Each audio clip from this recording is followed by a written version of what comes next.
Yo, what's going on, guys? Welcome back to the channel. Noobster back with another Wonderlands build video. So what I got for y'all today is kind of an update to my previous Trapscallion build. It's mainly focused around pixies and spell damage and all that fun stuff. Now, I'm not a big fan of pixies. That's just my personal take. I felt like they were really overused at the start of the game. But it has been a while since I've made this update or any pixie build, as a matter of fact. So I thought, why not get this revamped, get Ascended gear for it, and shoot it over to you guys. So this is what I got here, and yeah, it's a Trapscallion build, so it's Stabomancer and Spell Shot.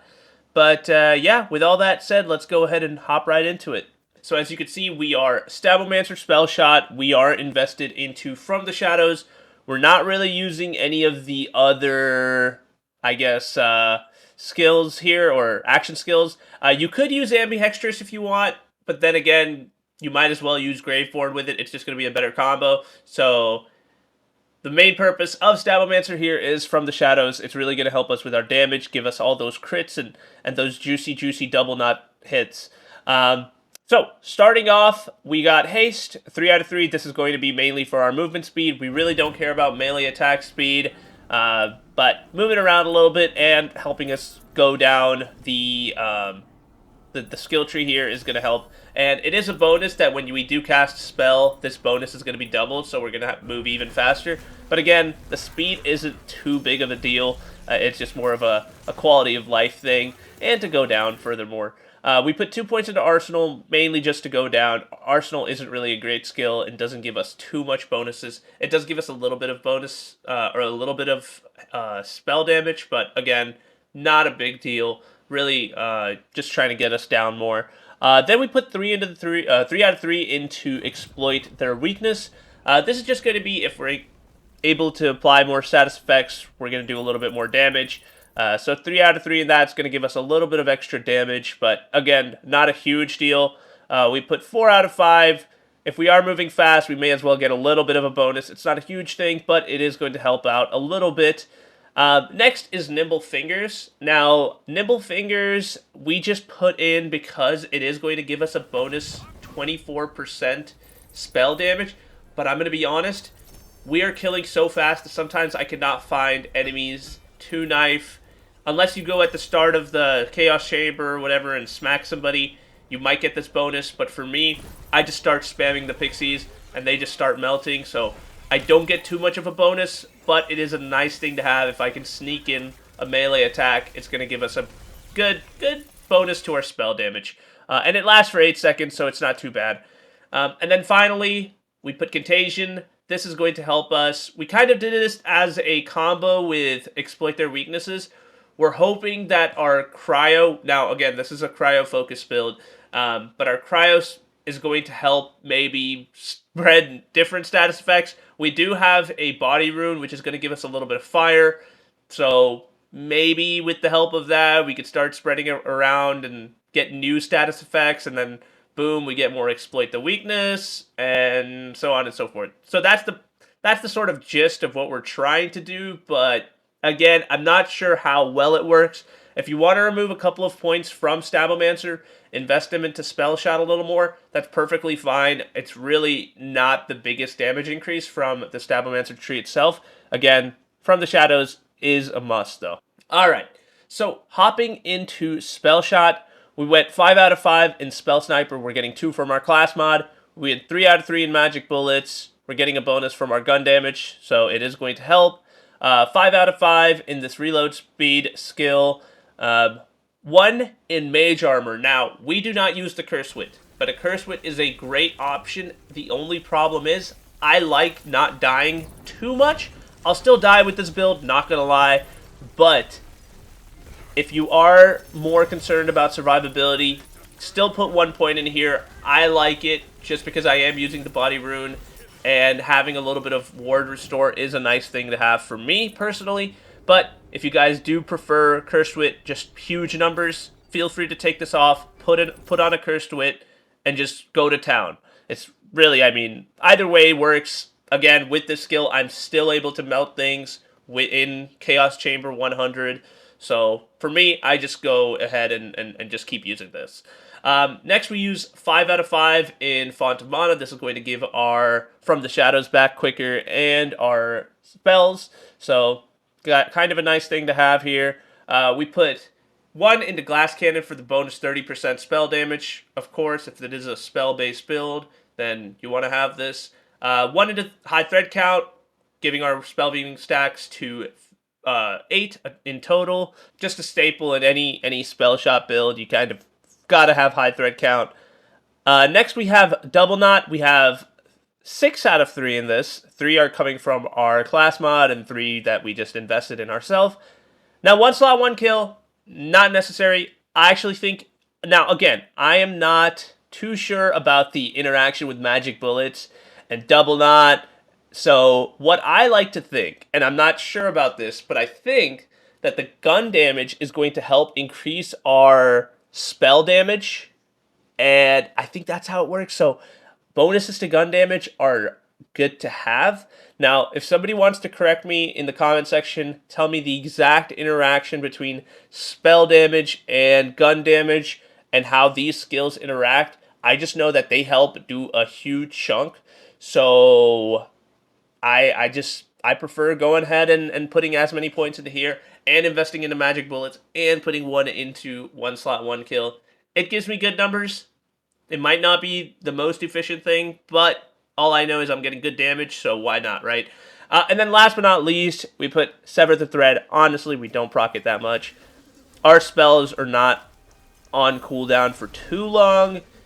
There are times where they are on cooldown, so, but that's okay. We're still going to use this, just sort of a nice thing to have. If we do swap to other guns, score more gun critical hits, we're going to get our spells back. But honestly, we don't do it often. We kind of are mainly on the pixies and just kind of spamming those out. But again, we didn't really know where else to invest it, so we kind of went here.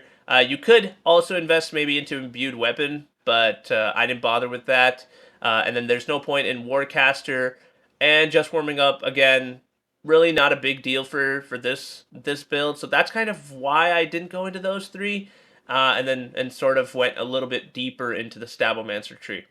Anyway, let's go ahead and look at the hero stats.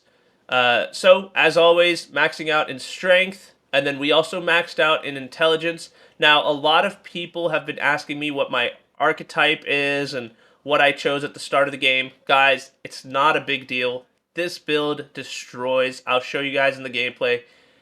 It literally is melting things, and as you can see, spells are the key thing here, and I'm still -3 in this. So don't worry about it too much. It's not that big of a deal. Yeah, you could get it a little higher, and it'll be nicer, but it's not the biggest deal in the world.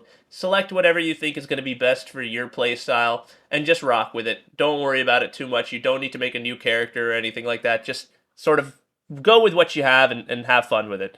But again, we maxed out intelligence, and then we put the rest into skill cooldown just so we can get our action skill back. Now you can move this around.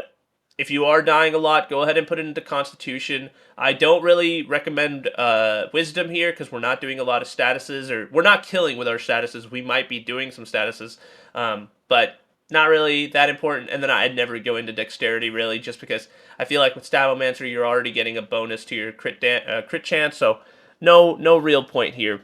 But that is what we're doing here. Let's go ahead and look at the gear next. Alright, so here we are with the gear. As you can see, boom, boom, boom, boom, boom, boom, boom, boom, boom. We got everything ascended, guys, and we actually have other extra things in the backpack there. I'll show a little bit of what I like to use. Other things are just from other builds, and don't worry about those things. But I'll point out what is key to this, what you can swap around, what you can sort of use for fun, and all that stuff. So, starting off with the Spellblade. Now, the Spellblade is going to deal spell damage, and it's going to increase our spell damage. So, remember when I said Nimble Fingers? If you use a spell blade, you're going to get even more spell damage on top of Nimble Fingers because the spell damage increases your spell, or your spell blade increases your spell damage. If I've been saying spell damage the whole time, I'm really sorry about that. The spell blade. And then on top of that, we have Ancient, which is going to restore our action skill on melees. It's because From the Shadows has a huge cooldown, and this can help get rid of some of that cooldown a little bit. Next, with the guns, we have a few different things here. Now, as I said previously, we are primarily using the Fear Not pistol for the Pixies, but if you want to use other guns, do a little bit more gun damage, I have provided a few others. Now, for the Fear Not itself, we have a ×2, and it has the enchant for Stabomancer that when we reload during From the Shadows, it extends the duration for 2 seconds. It has diminishing returns. It helps. You don't need more damage, but if you do, I have included another Fear Not here, which is the exact same, just has a different enchant that on action skill start increase spell damage by 40%. This is going to make your spell damage insane, but again, feels very unnecessary because we're already killing so fast. So do what you guys like. I like this so I can have a little bit of extra From the Shadows duration, but again, not the biggest deal in the world. You can swap to this and do even more damage if you'd like. Next, we have the Nightshade, the Sword Explosion, and the Gyre. They all three have the on-action skill start, increase damage dealt by 20% for 20 seconds. You can use these and sort of proc Sever the Thread here a little more, but again, I'm not really doing that too much because I just prefer having the Pixies roaming around, killing everything for me. But if you want to be more active with it and sort of use these, go ahead. These are great guns. They really do a ton of damage, more so on gun damage builds, but they'll help out a little bit here and there in this build as well. Next, with the rings we have a plentiful amount for you guys. So we have some mood rings here that are for spell crit chance and spell crit damage. Wow, okay. Disregard the actual emblem that they're showing. That's just the game trying to glitch out. But anyway, we have other rings. These are more gun damage rings from previous builds. We have some spell damage rings for spell crit hit damage. And then on top of that, disregard the Sharksbane gun damage. We also have some spell damage Sharksbane's rings here. Sharksbane is really hard to say. Anyway, these are for spell crit hit damage, and then we have some with spell crit hit damage and spell crit hit chance. I just prefer the mood rings because I don't really ever have my ward full except for at the start of a boss fight, but again, I prefer those just because you get a little bit more spell crit hit damage. Now, the one thing you need to note about the Sharksbane ring is that they only have 2 passives, and they can stack, so you can have 2 into 1 like how we do here with spell crit hit damage, but mood rings have 3. So as you can see, that's why I have 49.4 spell crit hit damage and 29.7 crit hit chance. It's because you get 3 different passives and you can still stack 2. I think you might be able to stack 3, but don't quote me on that. So because you get a little bit of extra bonus and you're kind of getting the same bonus of 33%, the land sharks really aren't. That's a very niche sort of enemy to fight, so I don't really care about that bonus, even though it is a nice 88%. But again, I prefer the mood rings, but I've included the Sharksbane ring so that you can just switch it around for your preference. And then we also have some championship rings. Yep, right here. So here are the championship rings with spell crit hit damage. So when you activate your From the Shadows, you can equip these if you'd like. Not necessary, but these are going to be kind of overkill and just kill the bosses even faster. Again, I don't like switching around too much, so I kind of keep the main mood rings that I have there just for bossing and mobbing. But if you want to swap around, this is the best one to use for bossing scenarios. I'm telling you, just absolutely destroys. You're getting a bonus 50% effect from when you're dealing damage to bosses, and you have 74.1 spell crit hit damage. I mean, it's absurd. And so I did confirm, by the way. Yeah, you can have spell crit hit damage on all 3. But anyway, that is enough for the rings. I kind of went on a ramble there. Let's go ahead and look at the shield that we're using here. So we are using the body rune, as I said previously. This one has the enchant on spellcast, increase elemental damage by 20% for 5 seconds. Basic body rune here, you know, getting extra bonus fire damage, and we're restoring our health per kill a little bit, so That's a little bit of the survivability. Honestly, the only survivability we have other than the shield being huge. But it's plenty, and because we're in From the Shadows quite often, we don't really need this. Well, on top of that, we're just kind of melting. So you're gonna get the 15% extra or health back like really fast. So I wouldn't worry about it dying too often. You might die. I'm not gonna say you won't, but you'll be back up really quick just because this is a more damage centric build and not really a life sustenance type of build. That was a weird word to use, but whatever. And then next we got the Cape of Tides. Cape of Tides, everybody knows if you don't have DLC 1, use smart armor, use an amalgam. They're both great options. Just try to have this with +3 and double knot, and the +2 can be anywhere. We have it in spell sniper, but it really isn't a big deal. The soaked effect is going to give us bonus 50% extra damage. I think the 150 is total, so it's base 100% plus the extra 50 to lightning and frost. Our fire, which is coming from our body rune, really is not too much, so it's fine if we're getting not too much from there. But soaked is really nice to have. This has really good passives with spell crit hit chance, all damage dealt, and spell damage. So really just an all-around god tier Cape of Tides here for this build specifically. Next, we have a Theurge. This is frost damage and spell shot power with all damage dealt. Basically, this is going to help get our action skill back quicker, and then when we don't have our action skill, it's on cooldown, our spell damage is going to be increased by 30%. So giving us bonuses on both sides, so yeah, just a nice little amulet to have here. And next, we have the triple ice spike. As you can see, since this is all frost damage focused, you got to have the triple ice spike. It's a great spell to have here, kind of a staple in a lot of spell builds because it is an amazing spell. It does so much damage. This has the enchant on spellcast, increased damage dealt by 50% for 10 seconds. Now, on top of this, we've also included a Wicked Gossip. A lot of people have been using the other the Venom Caster build that I made a month or so ago. So we have included a Wicked Gossip from that build. Now, I will say, switch over and try to get more poison-based stuff. If you do try to use that, have this from frost damage to poison damage. This is mainly a frost-based build, but I have included that if you guys want to try that out a little bit more.